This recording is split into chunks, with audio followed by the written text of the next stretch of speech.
Привет, мои дорогие! Ну что, у нас сегодня интересные события произошли за этот день, комментарии Путина по поводу этих событий, ну и некоторые движения в Венесуэле, дорогие мои, ну и запреты 19-го пакета санкций покупать унитазы у России, на что Путин тоже отреагировал, дорогие мои.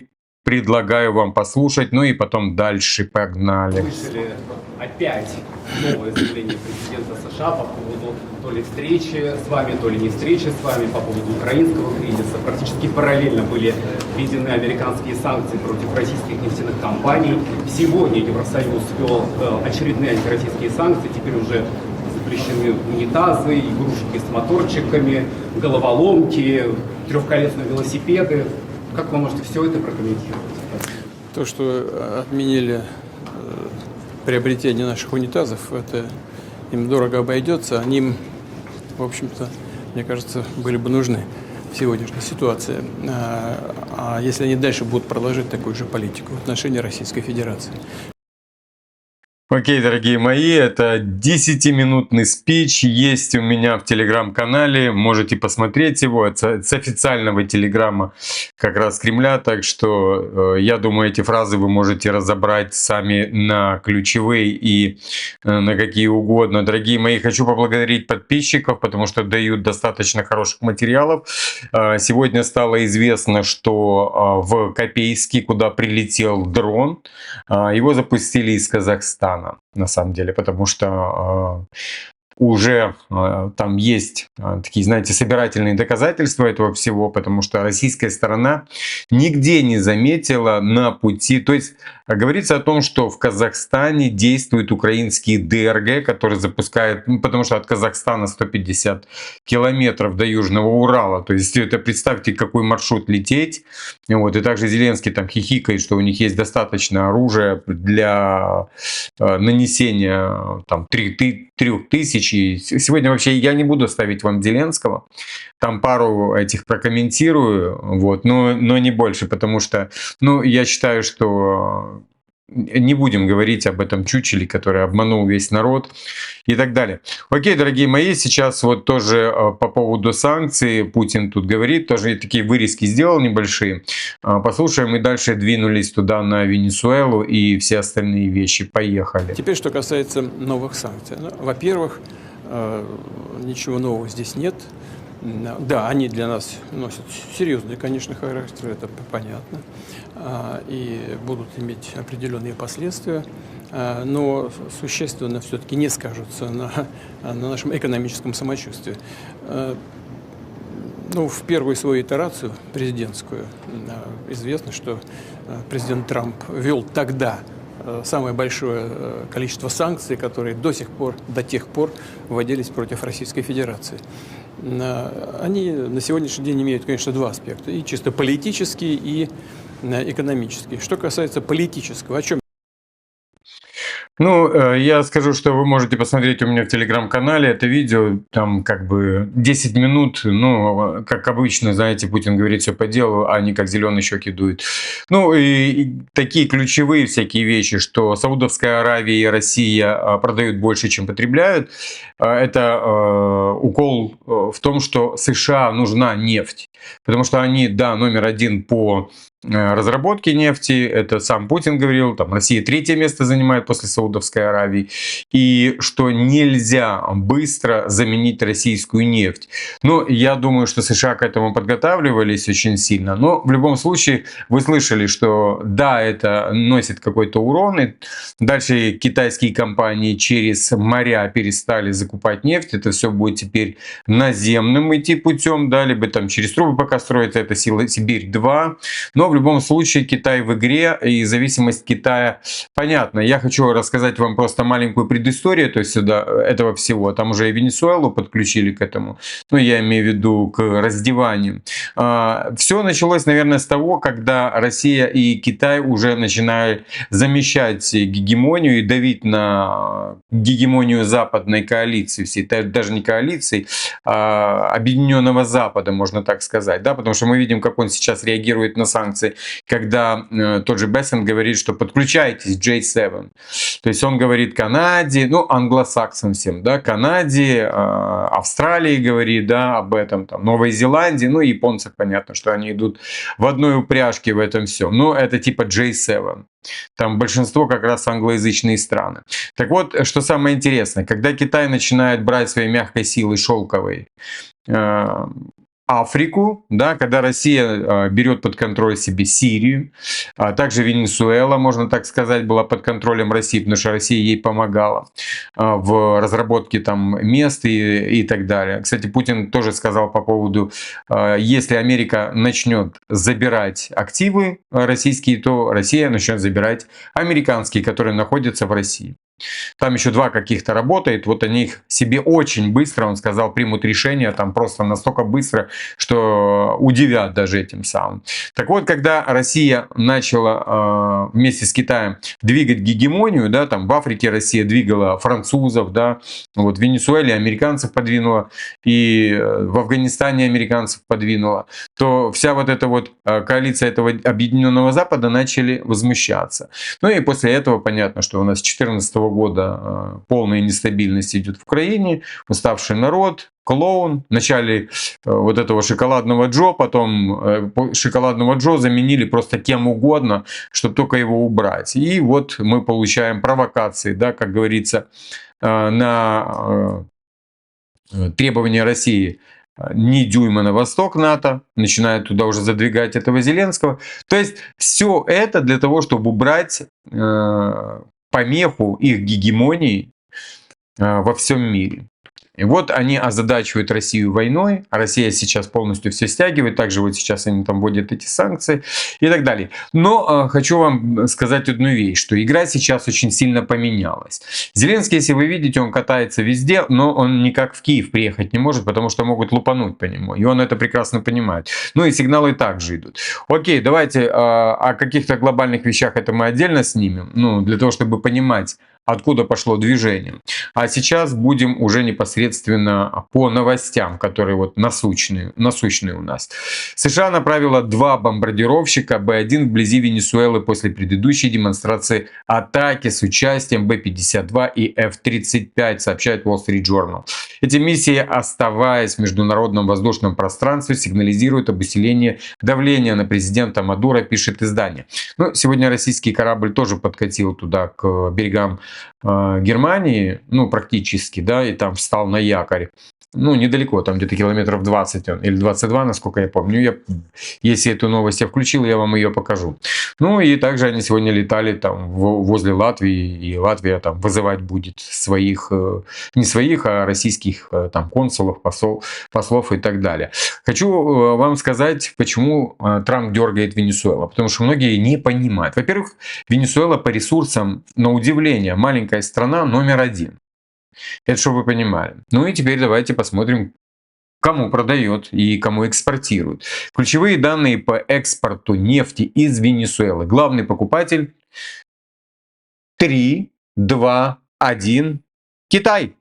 90% всей венесуэльской нефти шли в Китай и через транзит-хабы в Азии, дорогие мои. Ранее это был США. Первый, номером 1 покупал. Потом...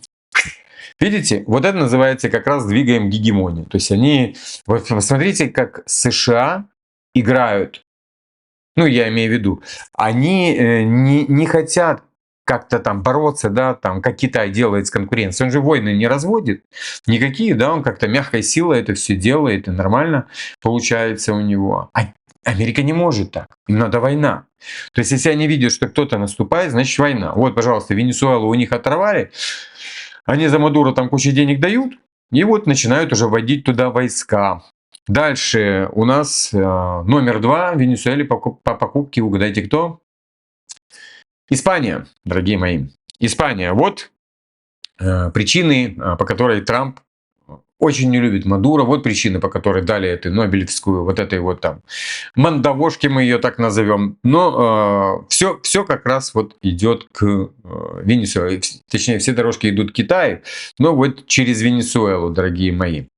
Поехали дальше. Евросоюз отложил решение, внимание, да, о выделение Украине репарационного кредита за счет замороженных российских активов, сообщает Bloomberg.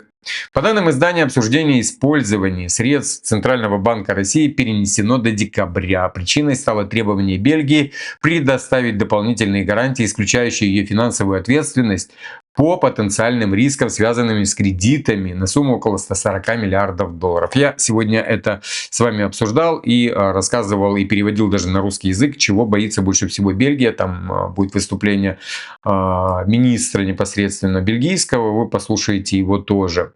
Ну и Путин предупредил, что ответ России на удары Украине дальнобойное оружие будет ошеломляющий.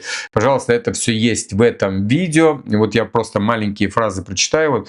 Российско-американский саммит, скорее всего, будет перенесен. Ну, я думаю, ВВП иронизирует это на самом деле. В такой легкой форме это все подает.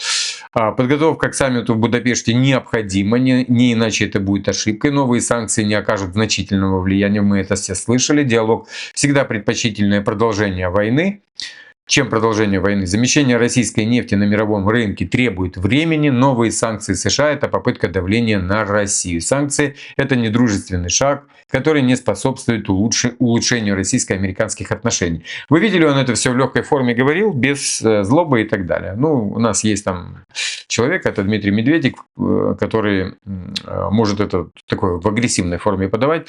Поехали. Deep State, так называемый украинский военный паблик, сообщает, что российские войска продолжают накапливать пехоту в лесах между Янполем, Лиманом и Заречным, просачиваясь между позициями ВСУ.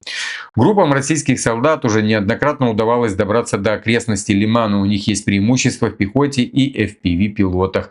Они активно бьют по логистике, в то же время ВСУ не хватает личного состава.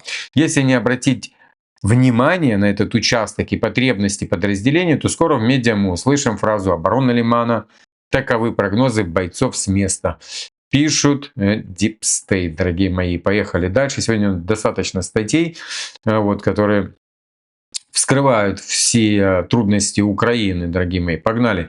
Телеграф пишет, что 500 000 мужчин в Украине скрываются от мобилизации. Из почти 4 миллионов мужчин призывного возраста более 500 тысяч прячутся, опасаясь быть отправленными на фронт. Британское издание The Telegraph отмечает, что добровольцев практически нет, поэтому принудительная мобилизация стала повседневной реальностью. Уже даже западные издания рассказывают про беспредел ТЦК, хотя скрывающихся от мобилизации гораздо больше. Даже по официальным данным в розыске ТЦК 1,5 миллиона человек, о чем сообщил нардеп Янченко. Сегодня также говорили о том, что тех, кто был в розыске, отправляют сразу же на ноль. Сразу же. То есть, если кто-то пошел своим ходом туда, в ТЦК, тогда там типа еще куда-то там на тренировку. А тот, кто с СЗЧ и скрывался, того сразу же на ноль. Но я скажу, что немцы уже также предлагают, там их министр, отдавать украинцев, молодых. И просят Украину опять ужесточить выезд из Украины. Теперь у вас связались пазлики? Я уже 2 года вам об этом говорю, что это Европа требует от Украины. Это не Зеленский. Зеленский просто это выполняет.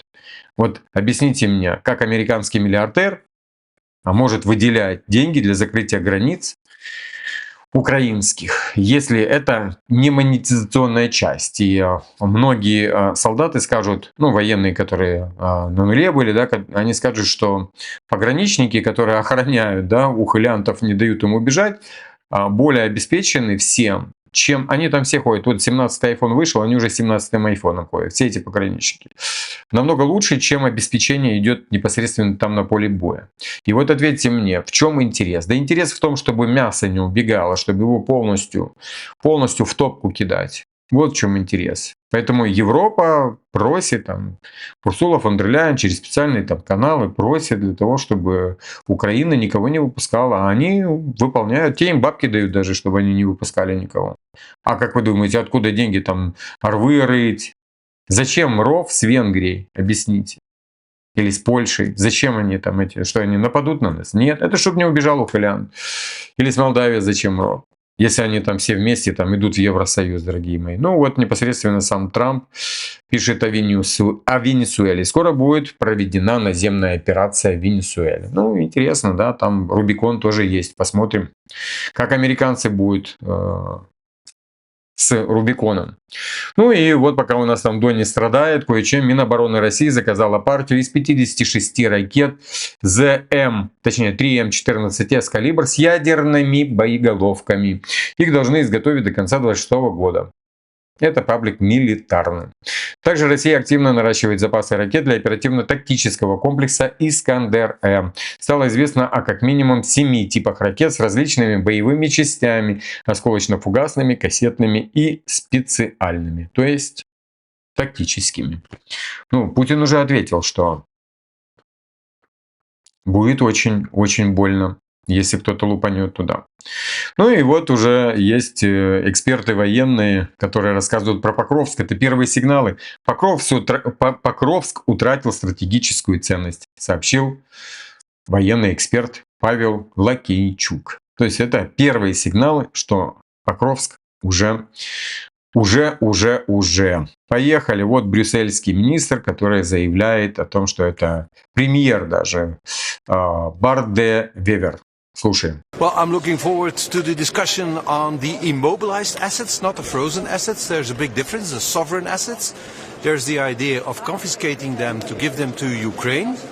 I'm looking for the legal basis for this decision. This is not this is not a detail. Even during the Second World War, immobilized assets were never touched. So this is a very important step if we would like to take it. So the member states must understand that if they take Putin's money, he will take our money back. Companies of European origin will be seized in Russia. Western frozen money, that's also in Russia, will be seized. And maybe other countries friendly to Russia will do the same thing. So we must be careful that this does not backfire. We're taking Putin's money, who's now immobilized, and we might permit him to take money back. So we might even help him instead of punishing him. And of course, all these companies that will be seized will start claiming us. So these are risks. Ну, он еще говорил интересную вещь. Я сейчас быстренько в короткой форме переведу, что замороженные активы даже не трогали во время Второй мировой войны, заявил премьер Бельгии Барт де Вевер. Если мы возьмем деньги Путина, он возьмет наши. Только у них их нету столько в таком количестве. Страна выступает против изъятия российских ценных бумаг и призывает ЕС разделить риски, связанных с этим. The Guardian отмечает, Бельгия является главным держателем замороженных российских активов. Ну, я уже говорил об этом банке. И это как бы холодная оценка того, что говорит он. Ну и вот заявление Путина сегодня, что разговор о возможности поставок ракет «Томагав» Киеву, попытка эскалации. В таком случае ответ будет очень серьезным и ошеломляющим, заявил Путин. Ну вот мы добрались и до Казахстана, дорогие мои. В Казахстане взорвался беспилотник неизвестного происхождения. Это говорит Минобороны Казахстана. Что там написано? Нечипаты рухома частина. Неизвестного происхождения вообще. Абсолютно неизвестного, да? 150 километров до Копейска. Неизвестного. Обломки обнаружили в беслюдной местности, разрушений и пострадавших нет. В ведомстве отметили, что контроль за воздушным пространством усилен, а также начаты переговоры с иностранными партнерами, которым потенциально могли принадлежать эти аппараты. Это у нас Украина стала, как это сказать, иностранным партнером, дорогие мои. Поехали дальше. Это же жесть, на самом деле. По некоторым данным, по некоторым данным, версия о том, что украинские БПЛА бесшумно проскочили через всю Россию до Челябинской области, не выдерживает критики. Любой дальний пролет таких аппаратов зафиксировали бы средства ПВО. Технически это невозможно скрыть. Собеседники в силовых структурах указывают на иной сценарий. Удары могли запускаться с территории Казахстана, где, по их мнению, точнее, по их информации, действуют спящие диверсионные группы, работающие в интересах Киева. Именно оттуда удобнее всего поразить промышленные объекты Южного Урала, не заходя вглубь России и российского воздушного пространства. Это уже не единичный эпизод, но именно нападение на Копейск стал самым заметным и болезненным. Игнорировать происхождение атак и их системный характер теперь уже невозможно, дорогие мои. Ну что, поехали дальше. Кремль в ответ на новые санкции США может начать процесс изъятия американской собственности в России. По словам инсайдеров, сейчас на уровне федерального Кабмина России уже обсуждаются все необходимые меры противодействия новым санкционным ограничениям, а также ответные шаги, которые могут, точнее должны показать команде Трампа деструктивность их действий и антироссийской политики. Самый вероятный шаг – начало изъятия американской собственности в России, а также имущества и денег, остающихся в стране американской компании, точнее американских. Сами эти компании будут национализированы и переданы под контроль российского государства, рассказывают источники, подчеркивая, что все решения будут приняты довольно оперативно и станут показательным шагом России. Ну и мантра, которую сейчас читают немцы, точнее у нас там Мерц, дебил этот отбитый, глава разведки ФРГ призвал готовиться к войне против России. Он утверждает, что Россия нападет на Германию в 1929 году или даже раньше. В лучшем случае в Европе установлен ледяной мир, который в любой момент может перерасти в горячую конфронтацию. Мы должны быть готовы к дальнейшему обострению ситуации, продолжил Йегер, подчеркнув, что границы между миром и войной все больше стираются. Ранее министр обороны ФРГ Борис Писториус предупреждал, что Россия может быть способна нанести удар по территории НАТО к 1929 году. Ну, это комментировать я не буду, но тот же вот Писториус как раз и говорил о молодых ребятах украинских и говорил, зачем они нужны здесь Германии, если они могут хорошо помогать на фронте. Это те, которые до 23 лет выезжают. Так что, дорогие мои, вот такая вот у нас интересная картина вырисовывается для всеобщего понимания. Вообще, почему все началось, да, ну это я отдельное видео вам запишу там с кучей фактов, аргументов и так далее. Когда все это началось и так далее. То есть Запад начал терять свои позиции, и он понял, что пора двигаться, потому что его вытеснят скоро с этих позиций.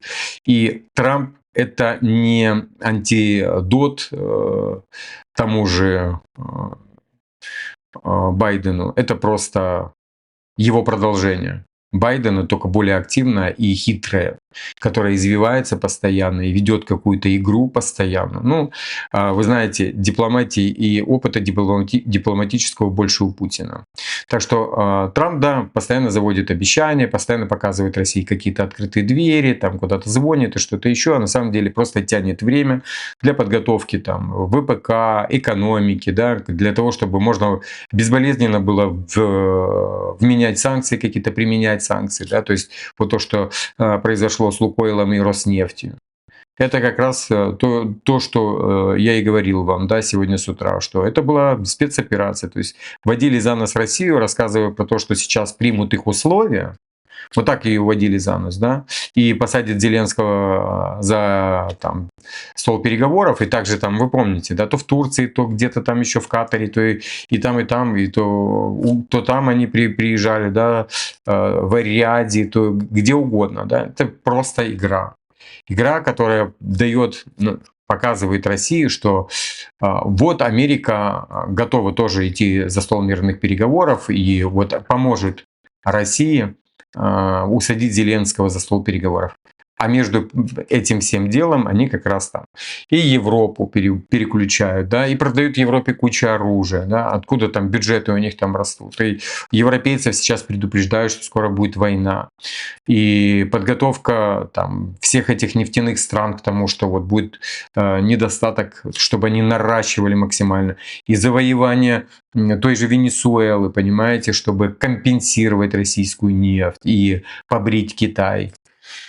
Так что, дорогие мои, это игрок, можно так сказать, который нас всех водит за нос с миром. Мира, он не тот, кто принесет мир. Это мразь, которая продолжает то, что начал Байден. Ну и до Байдена кучу всего. А Зеленский это просто тупоголовый дурак, который не знает ни истории, ничего, поэтому им легче управлять. Ну и вообще Украина очень выгодной позиции была, потому что, во-первых, президент этот дурак, да, во-вторых, у них есть монобольшинство из дураков состоящих. То есть они под внешним управлением легко, точнее, вот это внешнее управление легко добивается того, чего нужно. Как раз через тупого президента, через всю эту иерархию, которая построена вертикаль жадных вот этих Кучм, Пинчуков и Ахметовых, да, в которых там осталось понты, их там потом ликвидируют всех. И получали то есть у них в парламенте, то есть в Раде, не было ни какого противостояния той элите, монобольшинству из тупорылых собранных. Их же брали-то там каких-то с улицы. То есть всех подряд там брали со спортзалов, со свадеб их брали. Для чего? Он думать не может. Ему бабки дают, он нажимает. Все, ему дали бабки, он нажал. И все. И добивались как раз того, чего нужно. Для того, чтобы максимально эскалировать ситуацию и привести все к войне. Понимаете? То есть, если тебе говоришь, закрой рот, или я тебе дам в бубен, а он продолжает, и продолжает, в конечном итоге он выхватывает в бубен. Поэтому, когда говорят, вони на нас напали, так вы вначале подумайте, почему напали. А если бы этого не делать, никто бы не напал, никто бы не отжал бы ни Крым, никто бы ничего бы не сделал. То есть, если с 2014 года не началась бы вот эта вот вся подготовка к 22-му, а я говорил, что к 21-му, даже, понимаете, у нас этот пророк Жириновский говорил там, о 22-м числе, а все 24-го там чуть-чуть. Поэтому, дорогие мои, гегемонию подвинули или начали двигать. Так что, ничего, это будет уже Третья мировая. Я сам не рад этому. Подписываемся, кто не подписан. И томагавки, кстати, говорят, что уже есть. Всех обнял.